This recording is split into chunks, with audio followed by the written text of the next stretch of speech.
Assalamualaikum warahmatullahi wabarakatuh. Berjumpa lagi di Gula Darah Normal Channel dengan tema bagaimana proses glukosa menjadi energi. Pertama, pemecahan karbohidrat di mulut. Proses pencernaan karbohidrat sudah berlangsung di dalam mulut Anda. Di sini, gigi akan melumatkan makanan dengan bantuan lidah serta air liur.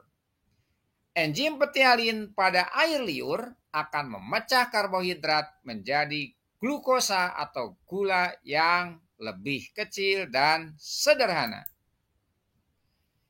Yang kedua, pemecahan di lambung dan usus. Perubahan karbohidrat menjadi glukosa berlanjut di dalam lambung dan usus. Dengan cara ini, karbohidrat akan menjadi molekul glukosa yang sangat sederhana begitu sampai di usus halus. Yang ketiga, penyerapan glukosa di usus halus. Glukosa kemudian diserap organ usus halus dan diedarkan ke seluruh tubuh bersama aliran darah. Disinilah yang menyebabkan kadar glukosa darah atau kadar gula darah menjadi lebih tinggi dari sebelumnya. Inilah yang disebut sebagai gula darah naik setelah makan. Itulah sebabnya mengapa jika Anda melakukan pemeriksaan gula darah tidak lama setelah makan, kadar gula darah sewaktu akan menunjukkan angka yang tinggi.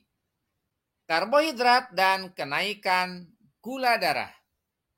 Semakin banyak sumber karbohidrat yang Anda makan, semakin banyak pula glukosa yang terbentuk. Makanan yang tinggi gula seperti sukrosa, pemanis buatan, gula rafinasi, dan sejenisnya umumnya lebih cepat menyebabkan kenaikan gula darah. Proses pembentukan energi dari glukosa. Jika terdeteksi gula darah naik, tubuh Anda segera mengirimkan sinyal ke pankreas. Organ pankreas menanggapinya dengan melepaskan atau memproduksi insulin. Hormon insulin memberitahu sel-sel tubuh bahwa sumber energi utama atau glukosa sudah tersedia. Selanjutnya, hormon insulin membukakan pintu untuk sel tubuh agar glukosa dari darah bisa memasukinya. Di dalam sel, glukosa melewati serangkaian proses kimiawi bersama oksigen untuk menghasilkan adenosin trifosfat atau ATF. Inilah produk inti dari proses pembentukan energi.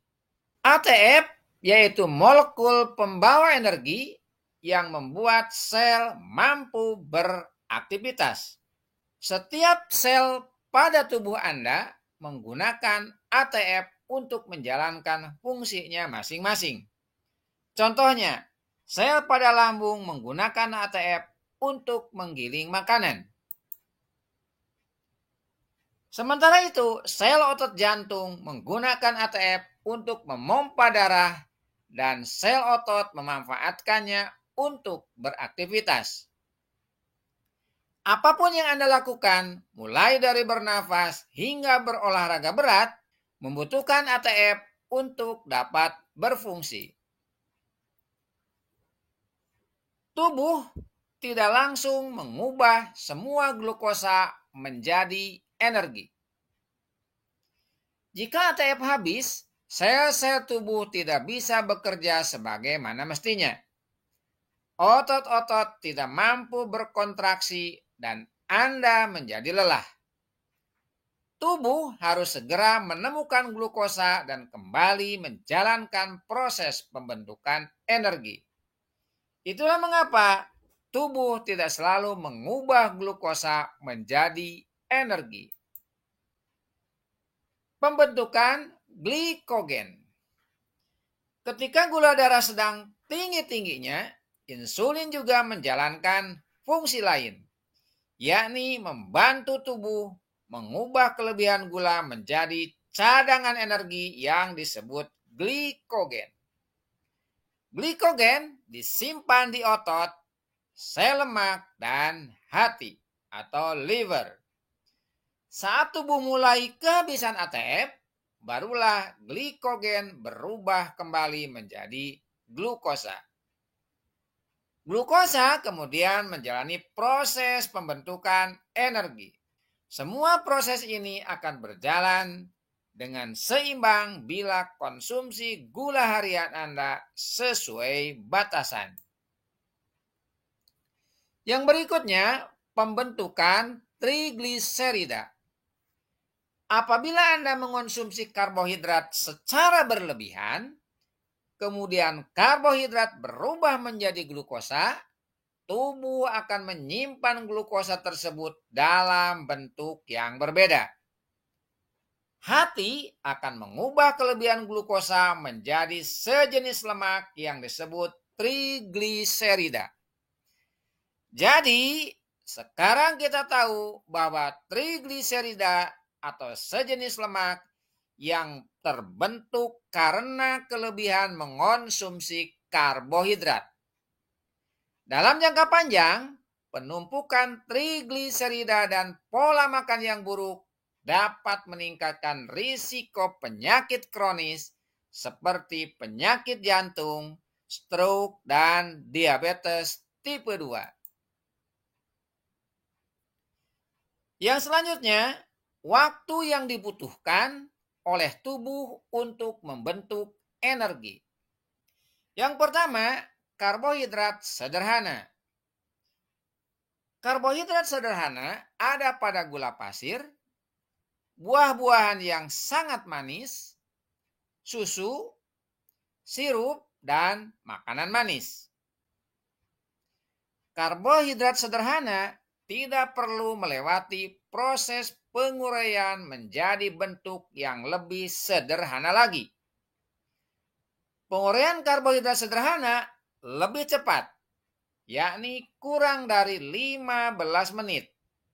Akan tetapi, ini juga berarti bahwa gula darah akan lebih cepat naik. Yang kedua, karbohidrat kompleks.